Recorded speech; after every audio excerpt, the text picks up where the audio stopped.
KPCC president സ്ഥാനത്തെക്കുറിച്ച് high command തീരുമാനമെടുക്കുമെന്ന് മന്ത്രി സണ്ണി ജോസഫ്. രണ്ട് ചുമതലകൾ ഒരാൾ വഹിക്കുന്നതിലും നല്ലത് മറ്റൊരാൾ വരുന്നതാണ്.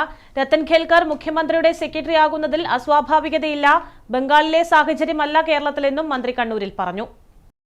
കെപിസിസി അധ്യക്ഷൻ മാറണമോ എന്ന കാര്യത്തിൽ ഹൈക്കമാൻഡാണ് തീരുമാനമെടുക്കേണ്ടതെന്ന് മന്ത്രി സണ്ണി ജോസഫ് പറഞ്ഞു. ഹൈക്കമാൻഡാണ് തീരുമാനിക്കുന്നത്. ഉചിതമായ തീരുമാനം എടുക്കാം. എനിക്ക് തൽക്കാലം രണ്ടും കൂടി ഒരുമിച്ച് കൊണ്ടുപോകുന്നുണ്ട്. രണ്ട് ചുമതലകളും ഒരാൾ കൊണ്ടുപോകുന്നതിനേക്കാൾ നല്ലത് മറ്റൊരാൾ വരുന്നതാണ്. തൽക്കാലം കൊണ്ടുപോകുന്നു. തൽക്കാലം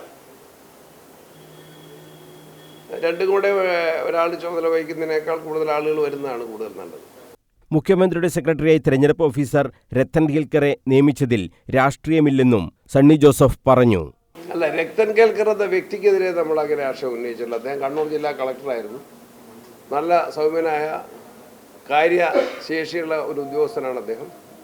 പിന്നീട് അദ്ദേഹം പല വകുപ്പുകളിലും പരിസ്ഥിതി ഉൾപ്പെടെ കൈകാര്യം ചെയ്തിട്ടുണ്ട്. അദ്ദേഹത്തിൻ്റെ നിയമനത്തിന് അങ്ങനെ പൊളിറ്റിക്സ് ഒന്നുമില്ല. ബംഗാളിലേതുപോലുള്ള രാഷ്ട്രീയ സാഹചര്യമല്ല കേരളത്തിൽ. പ്രതിപക്ഷത്താണ് കോൺഗ്രസ് ഉണ്ടായിരുന്നത്. ഒരു തരത്തിലും നിയന്ത്രിക്കാൻ കഴിയില്ലെന്ന് എല്ലാവർക്കും അറിയാം. ബംഗാളിൽ കേന്ദ്ര സർക്കാർ നിയോഗിച്ച ഉദ്യോഗസ്ഥനെയാണ് അവിടെ മുഖ്യമന്ത്രി നിയമിച്ചത്. ഇതാണ് വിവാദത്തിന് കാരണമായതെന്നും സണ്ണി ജോസഫ് പറഞ്ഞു. News bureau, Kannur.